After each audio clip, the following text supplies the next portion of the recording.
Hi guys, we're looking at part 4 of our beans grow along today, and we're going to be looking at both our dwarf beans that are starting to come ready and also at our runner beans that are reaching the top of their supports. Beans are usually self-fertile, so we luckily don't require any of the bees and bugs and things to pollinate these for us, and there's been a distinct lack of them this year, so hopefully that shouldn't affect our beans.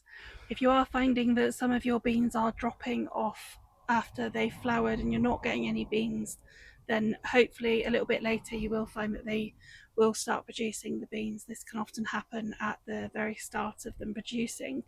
However, if this is something that is continuing to happen, then it might be that you want to make sure that the bed isn't overwatered or that it does have enough nutrition and give them a bit of a feed.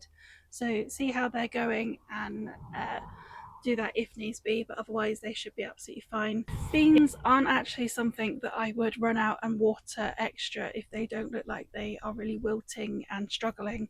They're not a plant like, say, cucumbers that are mainly made up of water and it would really affect the flavour or anything. So if it is a continuation of the heat that we're currently seeing, then usually a good water once a week or something like that should be absolutely sufficient, or the rainfall is usually enough throughout the summer months, I find. The first thing we're going to do is have a look at harvesting some of our beans. So currently I've got the dwarf beans that are ready so far, but not the runner beans. They take a little bit longer, and the climbing beans, they're working on reaching the top of their support rather than developing the beans initially. One of the things that we do want to do is pick them when they're young and pick them often, because that will encourage more beans to set and more flowers. So I tend to pick the French beans when they're around maybe sort of 3.5–4 inches long, and then I'll pick the runner beans anywhere between sort of 6 and 9 inches long, depending on the variety that we've got. For our drying beans, we're not going to pick them at all. They're just going to stay on the plant and actually start drying on the plant. They are taking a little bit longer to get going as well than the other dwarf beans, but they will hopefully catch up. And if the weather continues to be good enough, then hopefully they will be able to be dried on the plant. If not, we might have to remove some of those plants and bring them under cover to continue drying them, but we'll look at that later on in the year. So this is how the dwarf beans are looking, and they've got to a decent height now, and they're also starting to have plenty of beans on them.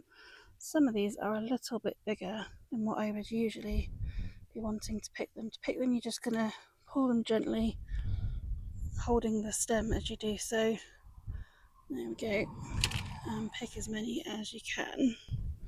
Just hold on to the plant behind and just gently break the sever that's there.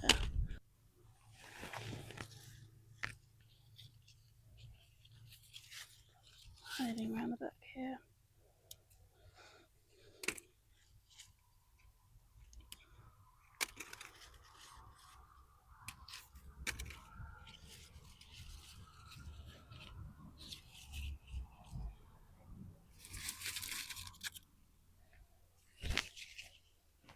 So we got a decent handful off of just one bush. We're going to carry along and harvest what we can off the rest.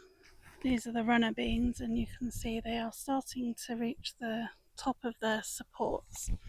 So one of the things I'm going to be looking at doing today on the ones that are already up high enough is to start taking just a bit of the tops off, just to stop them continuing being too tall.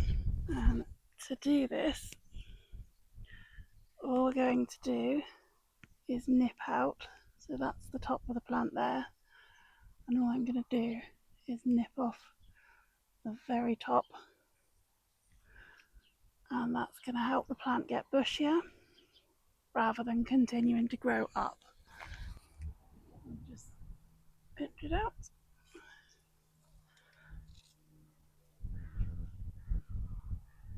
Exactly the same here, just pinching the very tip.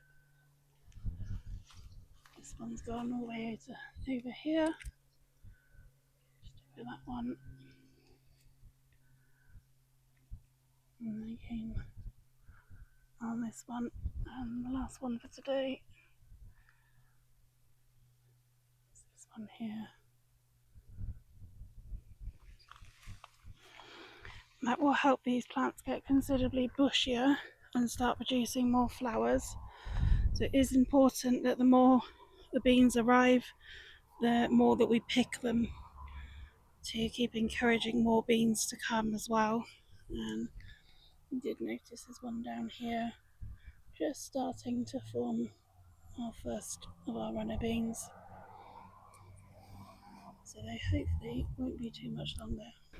So this is the little haul of beans that we've got today. So just the initial ones. They will start coming quite thick and fast before you know it. You'll be inundated with beans. So we've got a good handful, so a decent amount for a tea. But all we're going to do to keep these in the fridge is take yourself a plastic bag and pop them in, seal it up, and then they will stay in the fridge for a good week at least, nice and fresh. And what we'll do is we'll have a look at how to freeze them to preserve them when we've got a few more, and when we've also got some runner beans, so we can show you how to do those as well.